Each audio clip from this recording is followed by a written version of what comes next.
नमस्कार, मैं हूं प्रवीण गौतम।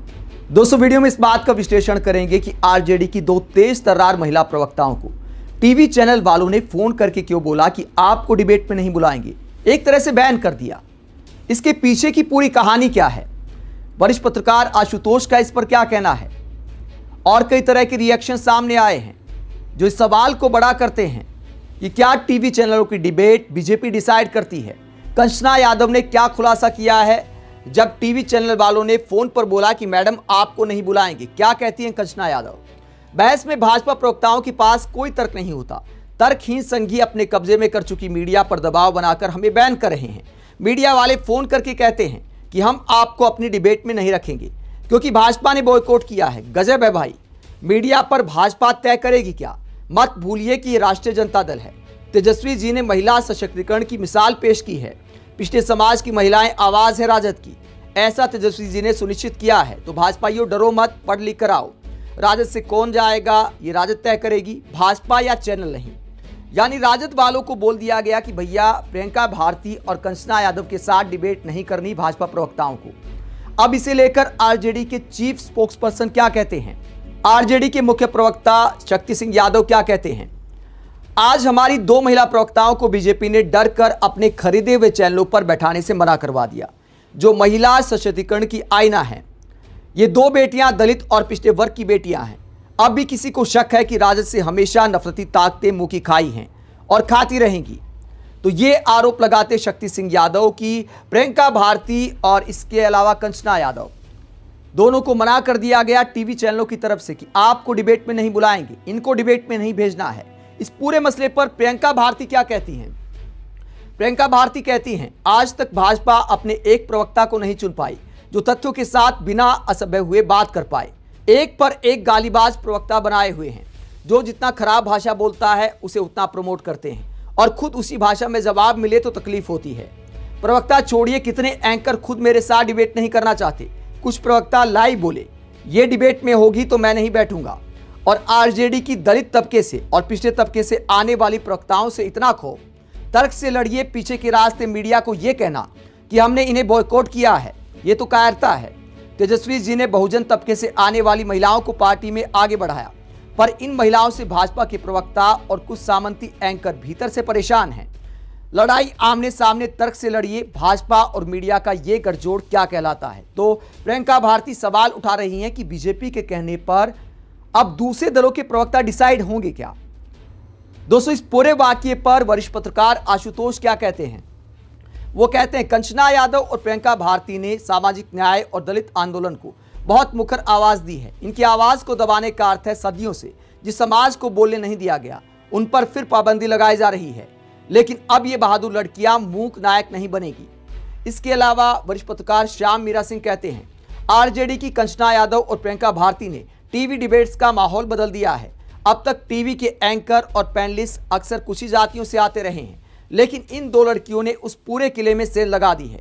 अगर ऐसी 2-3 एंकर भी टीवी में आ गई तो भाजपा का पूरा खेल उधर जाएगा। तो पत्रकार से लेकर विपक्षी नेता सवाल उठा रहे हैं कि डिबेट आखिरकार कौन डिसाइड करेगा, टीवी चैनल वाले या बीजेपी के प्रवक्ता।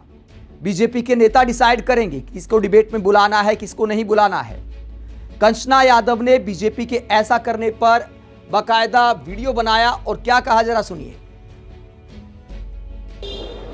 क्यों संघियों और भाजपाइयों डर गए क्या हमारे साथ डिबेट करने में। राजद की महिला प्रवक्ताओं के साथ डिबेट करने में अगर डर लगता है तो अपने प्रवक्ताओं को थोड़ा सा सिखाकर भेजिए, थोड़ा सा पढ़ाकर भेजिए, थोड़ा सा तर्क देकर भेजिए, थोड़ा सा गाली गलौज से ऊपर उठकर थोड़ा सा कुछ पढ़ा लिखा दीजिए तो हमारे साथ डिबेट कर पाएंगे। बेचारों को गाली देने के अलावा कुछ आता नहीं है। लाइव में बैठकर दूसरों की माँ बहन को गाली देना ये भाजपा के प्रवक्ताओं को आता है और यही करते हैं, और भाजपा उन्हें बैन भी नहीं करती। और भाजपा अपने प्रवक्ताओं को राजद की महिला प्रवक्ताओं के सामने बैठाने में डरती है, और इसी वजह से मेरे साथ बैठने में भाजपा ने अपने प्रवक्ताओं को पीछे खींच लिया कि इसके साथ मत बैठिए। अरे हिम्मत है तो शेर की तरह मैदान में उतरिए, डिबेट करिए तर्कों पर, फैक्ट पे। ये आपका जो प्रोपेगेंडा नैरेटिव होता है ना, उस नैरेटिव को फेल हो जाता है ना राजद की महिला प्रवक्ताओं के सामने, इसलिए डर गए। इसलिए कंचना यादव के साथ डिबेट नहीं करेंगे भाजपा के प्रवक्ता। इसलिए कल से हमें यही कहा जा रहा है कि बीजेपी आरजेडी की महिला प्रवक्ता कंचना यादव के साथ डिबेट नहीं करेगी। क्यों भाई, आपके प्रवक्ताओं को कुछ आता जाता नहीं है क्या? गाली गलौज के अलावा गाली गलौज सिखाए हैं बस। हिम्मत है तो राजद की महिला प्रवक्ताओं के सामने अपने प्रवक्ताओं को टिका कर दिखाइए, तर्क पर बहस करिए, फैक्ट पर। गाली गलौज पे बहस करेंगे, हाँ उसमें तो आप लोग को महारत हासिल है, लेकिन यह मत भूलिए कि हम हर जवाब हर तरह से देना जानते हैं, फैक्ट पर भी। जिस भाषा में आप हमसे डिबेट करेंगे उस भाषा में हम आपसे डिबेट करेंगे। इसलिए भाजपाइयों, पहले कुछ सीख कर पढ़ लिख कर आओ, हिम्मत लेकर आओ हमारे साथ बैठने का। हमारे साथ नहीं बैठने का होगा तो कंचना यादव को बैन करो, कभी प्रियंका भारती को बैन करो, कभी सारिका पासवान को बैन करो। राजद की महिला प्रवक्ताएं लालू आदि हैं, डरती नहीं है किसी से। लालू जी किसी से नहीं डरे तो प्रवक्ता क्या डरेंगे लालू जी के। जय हिंद। तो कंचना यादव कहती हैं कि बीजेपी प्रवक्ताओं को पढ़ लिख कर आना चाहिए, सवालों से इतना घबराना नहीं चाहिए, लॉजिक से इतना घबराना नहीं चाहिए। दोस्तों क्या जमाना आ गया है, अब विपक्षी दलों के प्रवक्ता भी सत्ताधारी पार्टी तय करेगी क्या? जो पसंद ना आए उसको बॉयकॉट करा दो। पहले तो पत्रकारों के साथ ऐसा होता था। रवीश कुमार जब डिबेट करते थे एनडीटीवी पर तो चुपते सवाल करते थे, बीजेपी प्रवक्ताओं ने उनका बॉयकॉट कर दिया। एनडीटीवी वालों को बोल दिया कि भैया इनकी डिबेट में हम नहीं आएंगे। सालों तक रवीश कुमार ने बॉयकॉट झेला, उसके बाद एनडीटीवी ही गौतम अडानी ने खरीद लिया।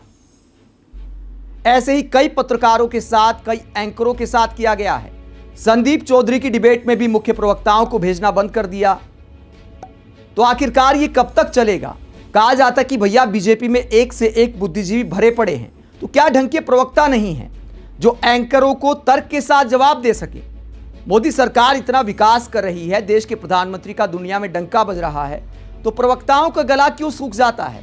प्रवक्ता क्या लॉजिक के साथ जवाब नहीं दे सकते? एंकर कुछ भी सवाल पूछे, अगर आपके पास सारे सवालों के जवाब है तो क्या घबराना? कभी विपक्षी नेता तो ये नहीं कहते कि भैया बीजेपी का ये प्रवक्ता आएगा तो हम नहीं आएंगे।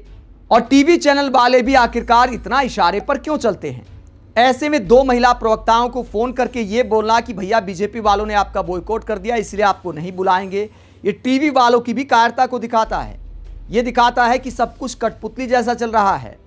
आप इस पूरे मामले को लेकर क्या सोचते हैं? कमेंट बॉक्स में अपनी राय जरूर दें, साथ ही चैनल को सब्सक्राइब भी करें। नमस्कार।